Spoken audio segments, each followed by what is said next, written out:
Welcome to our YouTube channel mathematical Pathshala. आज के इस लेक्चर में हम लोग डिस्कस करेंगे CSIR नेट जून 2015 ऑर्डिनरी डिफरेंशियल इक्वेशन का कंप्लीट सॉल्यूशन। इस बार टोटल 7 क्वेश्चन पूछे गए थे, जिनमें से 2 क्वेश्चन आपके 2 मार्क्स 3 मार्क्स के थे जो पार्ट बी में पूछे जाते हैं, एंड बाकी के जो क्वेश्चन थे वो पार्ट सी में 4.75 मार्क्स के थे। क्वेश्चन इस बार थोड़े से कैलकुलेटिव है एंड थोड़े से कॉन्सेप्चुअल है, ज़्यादा डीप चीज़ें नहीं है। अगर आपने बेसिक से पढ़ा हुआ है तो क्वेश्चन आपसे इजीली अटेम्प्ट हो जाएंगे। चलिए स्टार्ट करते हैं क्वेश्चन नंबर 1 से। Let yx be a continuous solution of the initial value problem y dash plus 2y is equal to fx where y at 0 पर वैल्यू 0 गिवन है and fx is defined as 1 when x is lying between 0 and 1 and 0 when x is bigger than 1. Then what is the value of y at point 3/2? So we have defined y dash plus 2y is equal to fx, and fx is defined as 1 when x is lying between 0 and 1 and 0 when x is bigger than 1, and y at 0 पर value आपको 0 given है। तो आपको fx दो part में define है, तो मैं इस इक्वेशन को 2 पार्ट में सॉल्व कर सकता हूँ, इस पार्ट के लिए सेपरेटली और इस पार्ट के लिए separately. So I will be having y dash when my x is lying between 0 and 1, so I will be having y dash plus 2y is equal to 1, and when x is bigger than or equal to 1 I will have y dash plus 2y is equal to 0। इस part में जो solution होगा y into एक second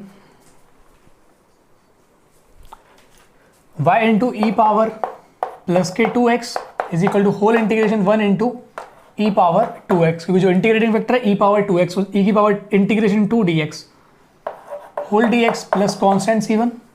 यहाँ पर अगर solve करेंगे so I will be having y into e power 2x is equal to constant c2, क्योंकि यहाँ पर जो ये वाला टर्म है यहाँ पर q टर्म 1 है, यहाँ पर q टर्म आपका 0 है।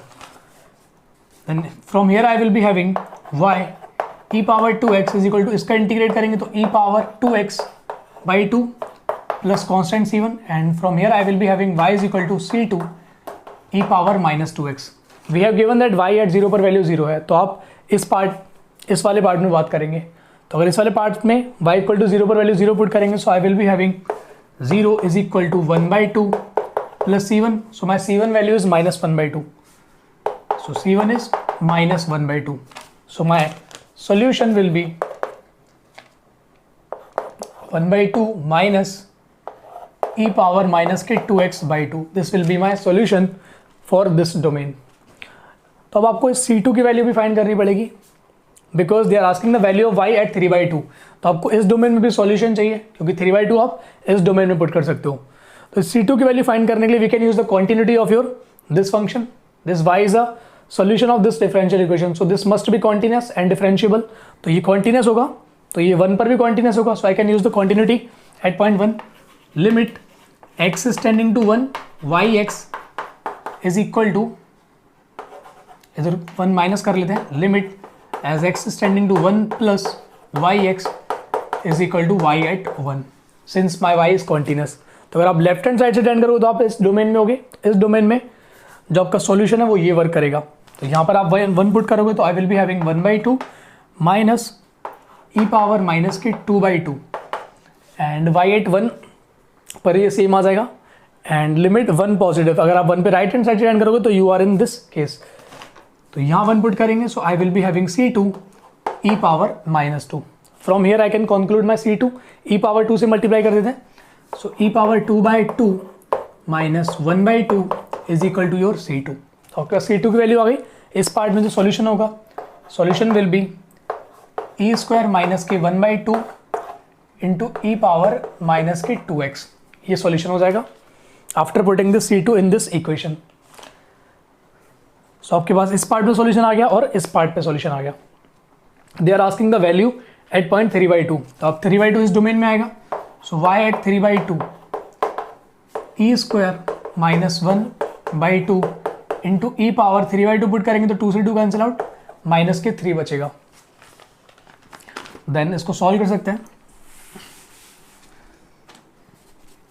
इसको अगर मैं इस टाइप से लिखूं ई माइनस ई इनवर्स, यानी कि मैंने ई की पावर -1 से मल्टीप्लाई करा और ई की पावर जो -2 बचा उसको मैं नीचे ले आता हूँ. So I can write in this way, since this is nothing but e minus e inverse upon 2 is sine h1. So this is sine hyperbolic 1 e square. तो आपको साइन हाइपरबोलिक और कॉस हाइपरबोलिक की expression पता होने चाहिए. So your correct answer will be sine hyperbolic 1 upon e square. Correct option will be C. ये आपका 3 marks का था, पार्ट बी में पूछा गया था क्वेश्चन. तो ये बस थोड़ा सा कैलकुलेशन बेस्ड था. Next question is based on singular solution. The singular solution of the ODE. Singular solution का बेसिकली मतलब होता है वो सॉल्यूशन जहां पर आपकी सॉल्यूशन की यूनिकनेस फेल होती है, जहां पर आपके पास मोर देन वन सॉल्यूशन मिलते हैं. जैसे आपने एनवेलप वगैरह कॉन्सेप्ट पढ़ा हुआ होगा, आपने सिंगुलर सॉल्यूशन पढ़ा हुआ है. तो सिंगुलर सॉल्यूशन निकालने का एक मेथड होता है पी डिस्क्रिमिनेंट मेथड.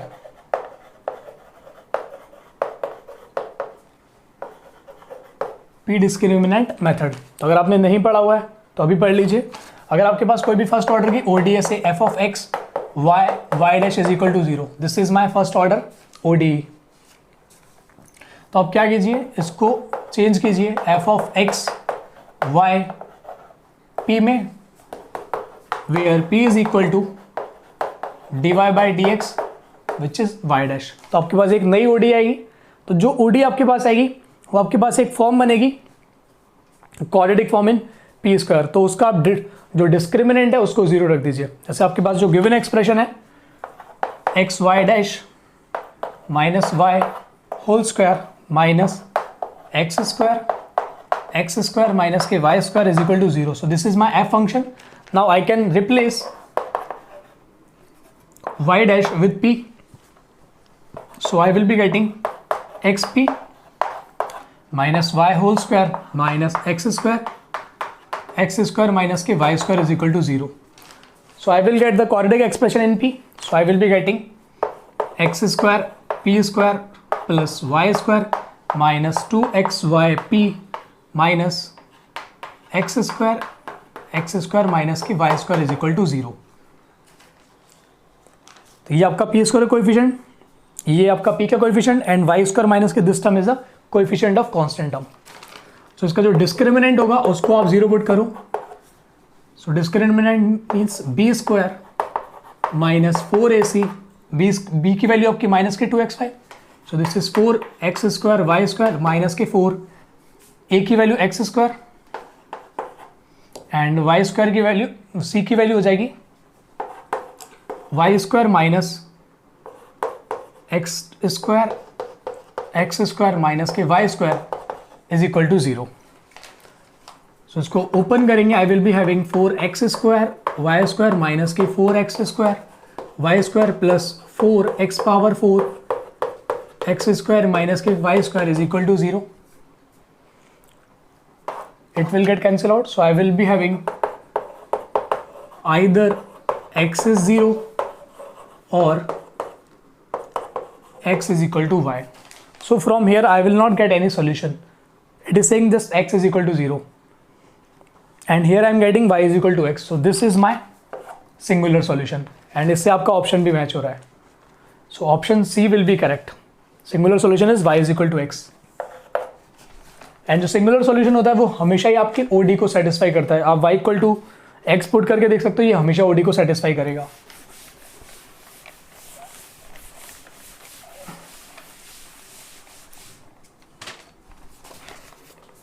चलिए क्वेश्चन नंबर 3 पे आते हैं. The initial value problem y dash is equal to 2 square root of y. We have given y dash is equal to 2 times square root of y where y at 0 पर value आपको a define है. Option कुछ इस type के. A unique solution if a is negative, no solution if a is positive, infinitely many solution if a is 0, a unique solution if a is bigger than or equal to 0. ये आपका जो question है वो B part का यानी कि single correct है. तो आपको राइट वाला ऑप्शन निकालना है. अगर मैं इसको एक्सप्लिसिटली सॉल्व करूं, सी अगर आपने यूनिकनेस एक्जिस्टेंस थ्योरम पढ़ी है तो वहां से आपको दिख रहा है कि this square root of y is not a Lipschitz function. ये लिप्सिस नहीं है 0 के नेबरहुड में. एंड यहाँ पर आपको इनिशियल कंडीशन 0 पर गिवन है, तो 0 के नेबरहुड में ये लिप्सिस नहीं है, तो आप यहाँ से यूनिक सॉल्यूशन की गारंटी नहीं दे सकते, सॉल्यूशन एग्जिस्ट करेगा ये भी नहीं बोल सकते। एंड आप इसको किसी पर्टिकुलर मेथड से सॉल्व भी नहीं कर सकते, क्योंकि ये नॉन लीनियर प्रॉब्लम है, नॉन लीनियर को सॉल्व करने का कोई पर्टिकुलर मेथड अवेलेबल नहीं है। हो सकता है जिस मेथड से मैं सॉल्व करूँ एक आंसर आएगा, आप किसी और मेथड से करो तो आपके पास कोई अलग आंसर आएगा। अगर उसको आप बेसिकली सॉल्व करके देखें तो y डैश और simply y power -1/2 dy upon 2 is equal to dx। इसको इंटीग्रेट कर सकते हैं, इंटीग्रेट करेंगे तो y power -1/2 plus 1 2 into -1/2 plus 1 is equal to x plus some constant c. So from here I will be having square root of y is equal to x plus c. अगर मैं initial condition apply करूंगा y at 0 पर value a है, या फिर ठीक है कोई इशू नहीं है, आपका y बराबर x प्लस सी का होल स्क्वायर आ जाएगा। सो y एट 0 पर वैल्यू a है, this will give me a is equal to c square, क्योंकि x 0 पुट करोगे so a is equal to c square. This will imply c is equal to square root of a। So c is equal to square root of a। या फिर आप एक काम और कर सकते हैं,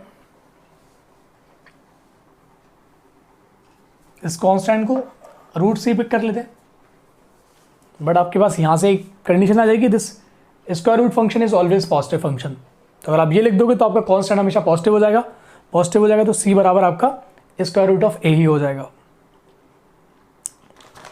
ऑप्शन पे आते हैं एक बार, a unique solution if a is less than 0। क्या गारंटी है अगर a लेस देन 0 हुआ तो यूनिक सॉल्यूशन मिलेगा? देखते हैं इसको। सी आपके पास आया c is equal to square root of a, and option B है no solution if a is positive, option C है infinitely many solution if a is 0, and option D है a unique solution if a is bigger than और equal to 0। पहले ये case देखते हैं, if a is bigger than और equal to 0। यहां पर आपका डिपेंड करेगा c आपका पॉजिटिव है या नेगेटिव है। अगर c नेगेटिव हुआ तो ये आपका नेगेटिव आ जाएगा। But one more thing we can conclude,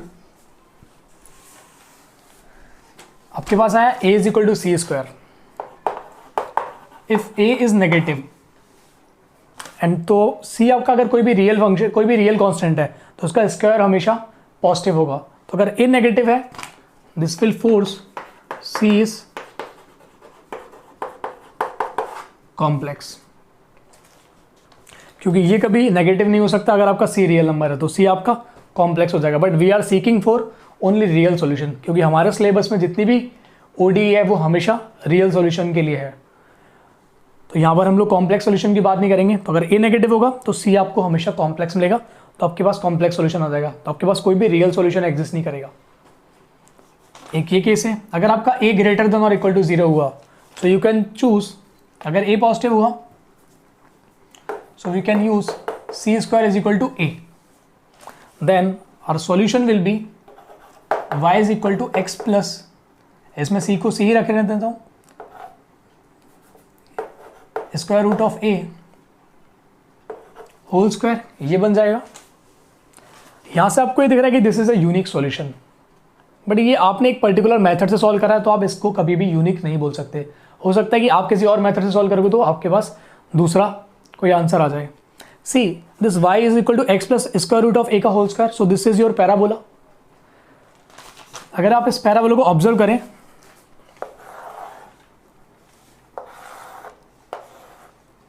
मैं एक पॉइंट बनाता हूं, दिस इज गामा।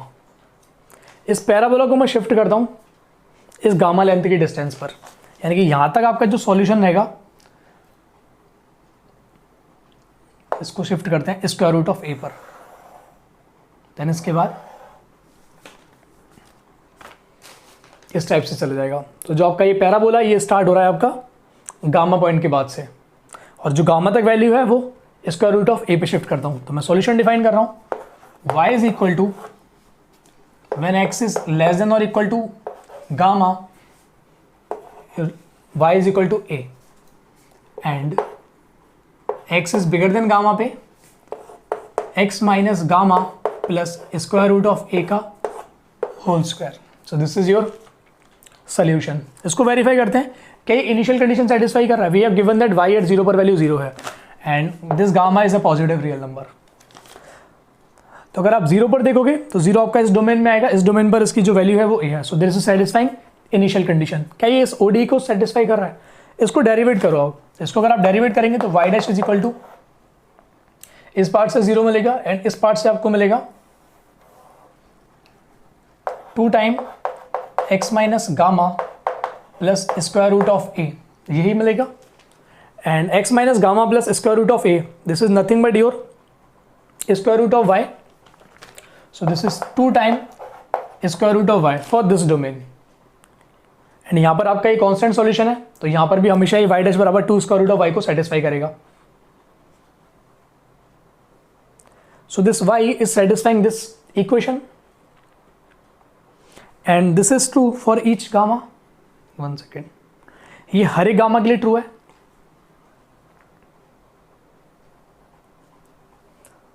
तो अगर मैं जैसे जैसे गामा को चेंज करते जाऊंगा मेरे पास नए नए सॉल्यूशन मिलते जाएंगे।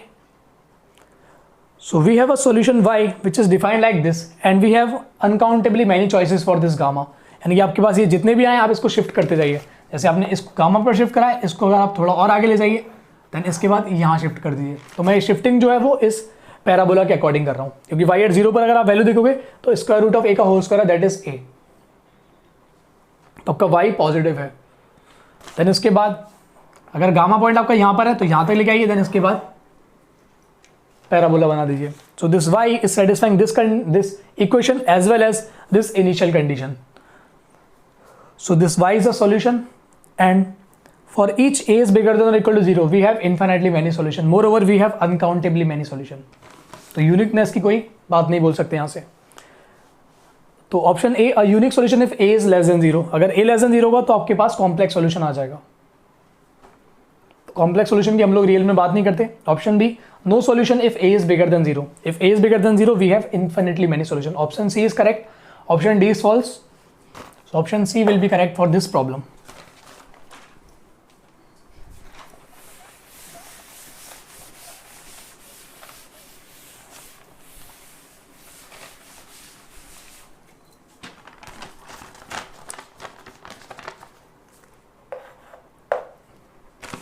Question number 4। This question is based on Picard's uniqueness and existence theorem। For the initial value problem dy by dx बराबर y square plus cos square x, where x is positive and we have given an initial condition y at 0 पर value 0 है। The largest interval of existence of the solution by Picard theorem। तो आप Picard theorem में सबसे पहले एक rectangle बनाते हो। अगर आपके पास इनिशियल कंडीशन गिवन है y एट a पर b, तो आप एक रेक्टेंगल डिफाइन करते हो r x, y in R2 such that mod of x minus a mod of x minus x naught is less than or equal to a, mod of y minus y naught is less than or equal to b। ये आप rectangle बनाते हो।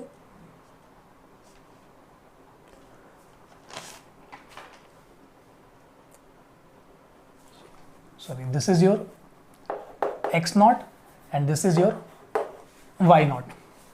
तो आपके पास x naught और y naught available है। x naught is 0, y naught is 0।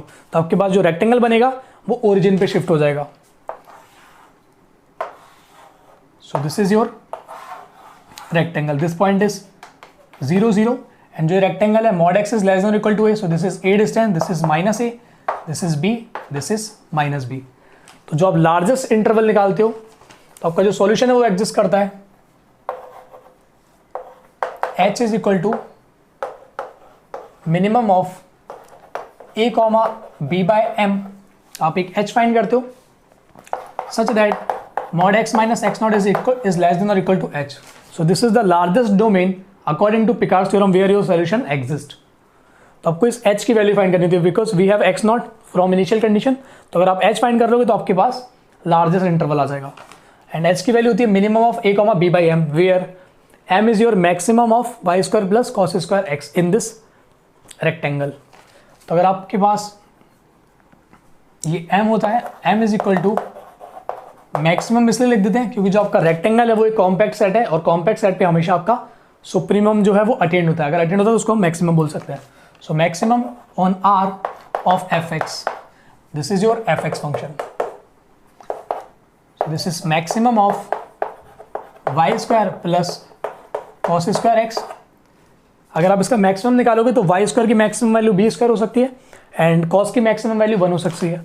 So the maximum is 1 plus B square. So I can find h is equal to minimum of a comma b by m, so b upon 1 plus B square. Since आप इस a को in general find नहीं कर सकते but आप इसका maximum minimum find कर सकते हैं। तो अगर आप इसके इन दोनों में से मिनिमम फाइंड करना है तो a पर कोई रिस्ट्रिक्शन अभी नहीं है। अगर मैं ये वैल्यू फाइंड कर लूँ तब मैं उसके बाद कंपेयर कर सकता हूँ कि इसकी मिनिमम वैल्यू कितनी हो सकती है। तो इस फंक्शन को मानते हैं से phi of b is equal to b upon 1 plus B square. इसको बाय डेरिवेटिव रूल फाइंड कर सकते हैं। मैं ये चीज़ें रफ कर रहा हूँ, आप नोट कर लीजिए।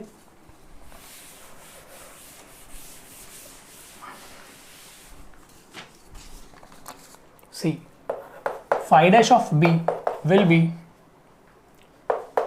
1 प्लस बी स्क्वायर का whole square. 1 plus B square को रोका, b का करेंगे 1, माइनस के b को रोका, बी स्क्वायर करेंगे तो 2b, so 2b square. So I will write 1 minus K B square upon 1 plus B square is equal to 0। तो अगर आप डेरिवेटिव 0 पुट करेंगे तो आपका b is equal two plus minus 1 पर डेरिवेटिव 0 रहा है। बट जो आप पिकार्ड थ्योरम में अप्लाई करते हो उसको b is equal to b is positive, a is positive इसके लिए डिफाइन करते हो। अदरवाइज आप रेक्टेंगल को इन जनरल तरीके से डिफाइन नहीं कर सकते। So this b is positive क्योंकि आपने जो लिया है mod x minus X not is less than और equal to b। So this b is bigger than और equal to this mod and mod quantity is always non negative quantity. So your b is positive and I should have written a. So in a similar way you can think your b is positive and a is also positive. So your b is positive, तो ये आपका जो derivative है ये plus minus 1 पर vanish हो रहा है। अगर आप इसको ऑब्जर्व करो कि कौन सा पॉइंट मिनिमा होगा, कौन सा पॉइंट मैक्सिमा होगा। So like this point is 1, minus 1, this point is 1।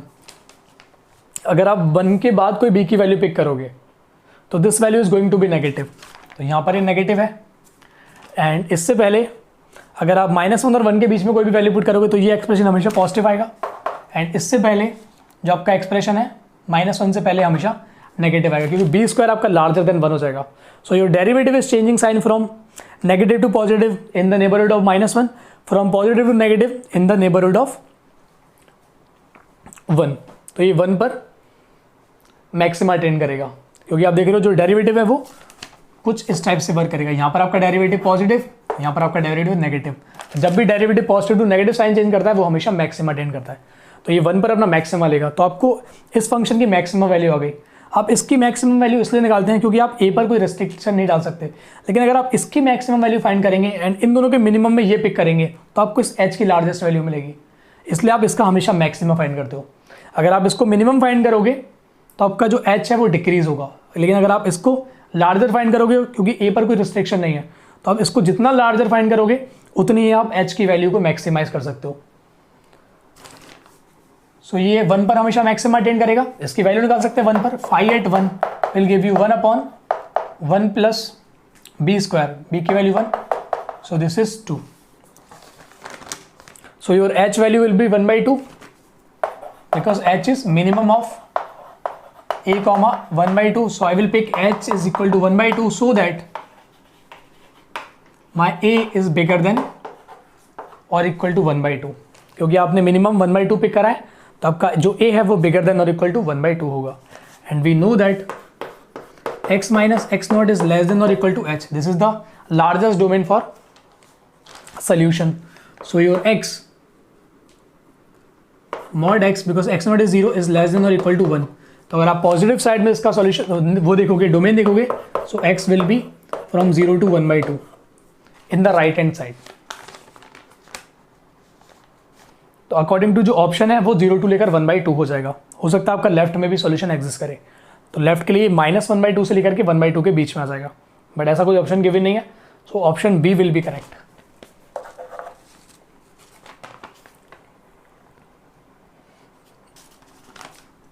And here we know that a is bigger than or equal to 1/2 and your h value is 1/2, so this is equal to 1/2 and this is less than or equal to a। यानी कि जो आपकी value है वो हमेशा rectangle के अंदर लाई कर रही है, क्योंकि रेक्टेंगल की राइट हैंड साइड पे मैक्सिमम लिमिट आपकी a थी, तो आपका mod x minus X not less than और इक्वल टू a था, तो वो इसको भी हमेशा सेटिस्फाई कर रहा है because your a is bigger than और equal to 1/2। So your h value is 1/2 and domain is 0 to 1/2 on the right hand side.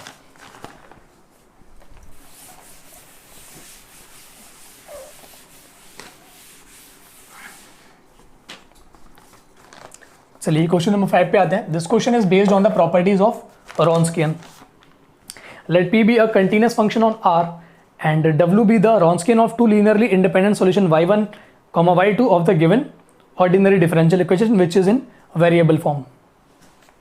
So we have given y double dash plus 1 plus x square y dash plus px into y is equal to 0. So we can use the Abel's formula for Wronskian.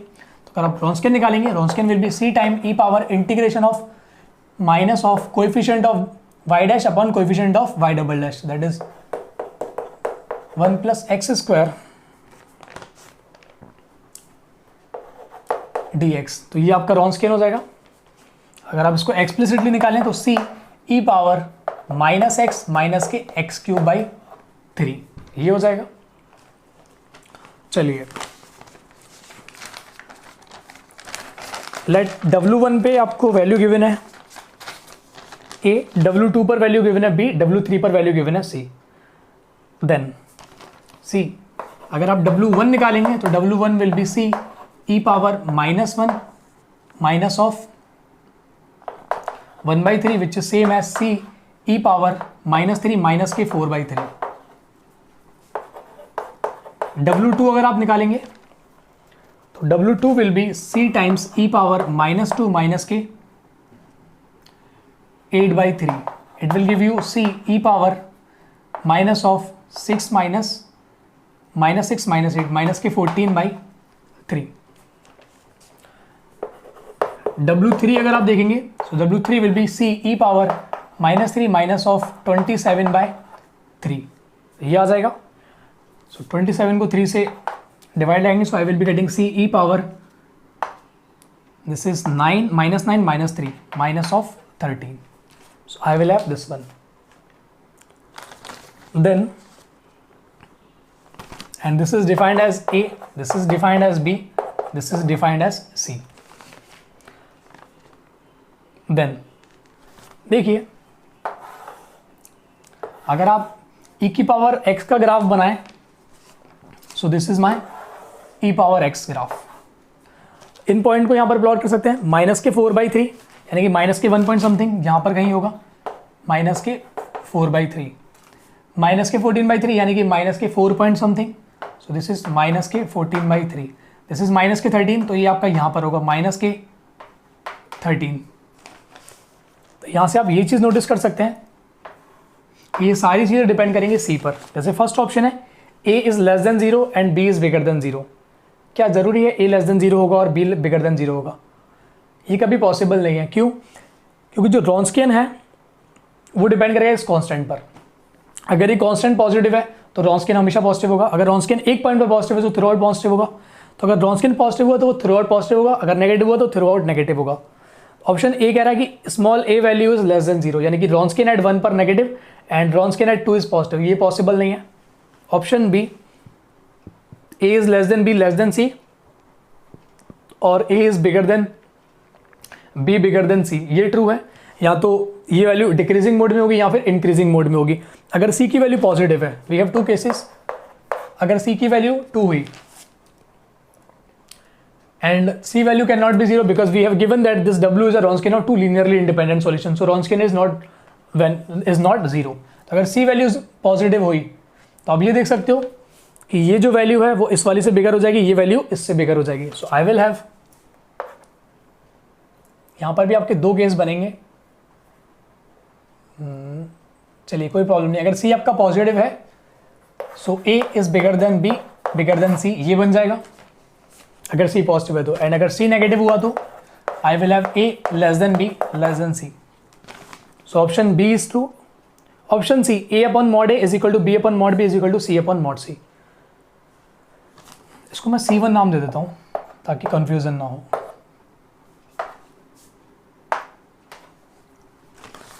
a upon mod a is equal to b upon mod b is equal to c upon mod c. अगर आप a upon mod a निकालेंगे, c a upon mod a, अगर आप ये निकालेंगे a की value कितनी है, c e पावर माइनस के 4/3, एक्सपोनेंशियल इज ऑलवेज पॉजिटिव तो इनका मॉडुलस कैंसिल हो जाएगा.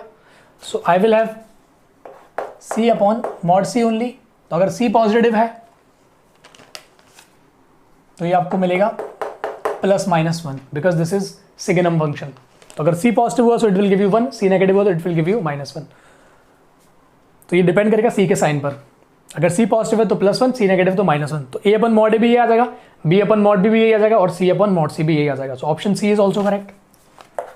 b and c. Option d ये फॉल्स हो जाएगा. a is bigger than 0 less than b and b is bigger than c. b is bigger than c and c is bigger than 0. तो ये false हो जाएगा क्योंकि we will have only these two cases. Option b and option c will be correct.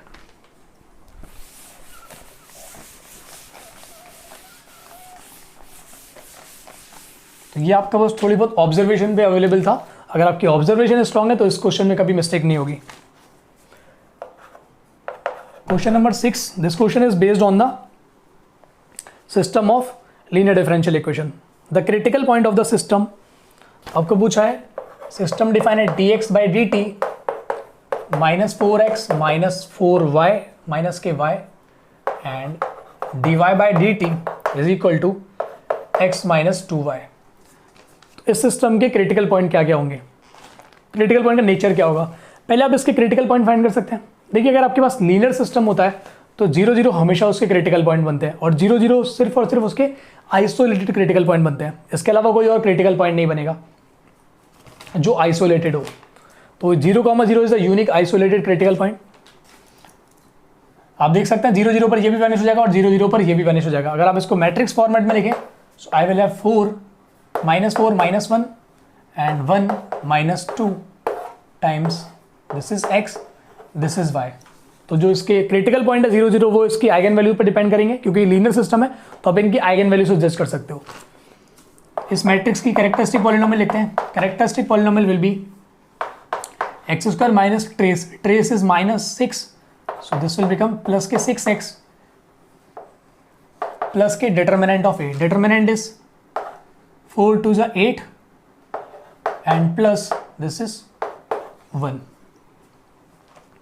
is equal to 0. So this is my characteristic equation. इसको solve करेंगे तो x² plus 6x plus 3 is equal to 0. So you can verify -3 comma -3 this is 9. तो -3 comma -3 इसके दो repeated root है. अगर ये इस टाइप के रूट है तो आपका जो सॉल्यूशन होगा वो कुछ इस फॉर्मेट का होगा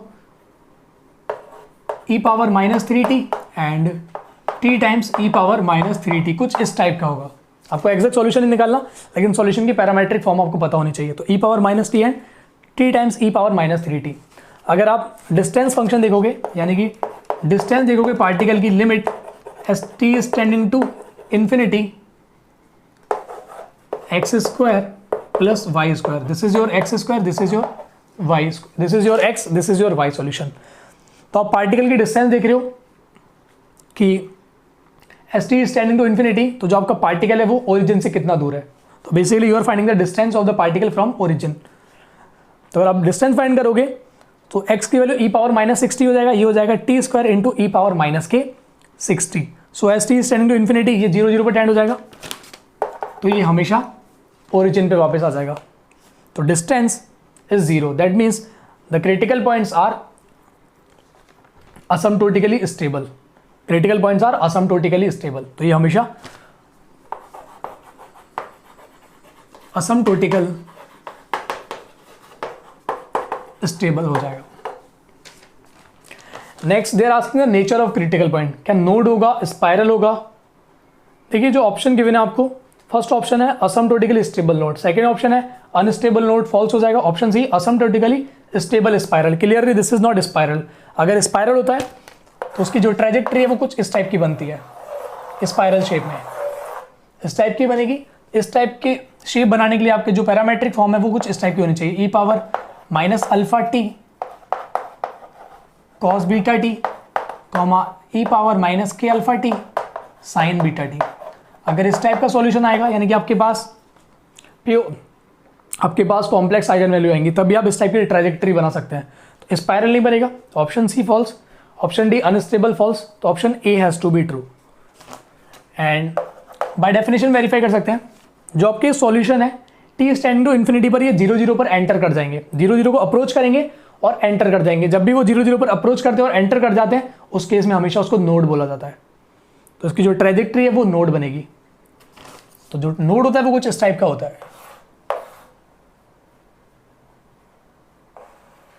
ये 0 0 पर एंटर भी कर जाता है। So this is my trajectory, option A will be correct. This one is again easy question.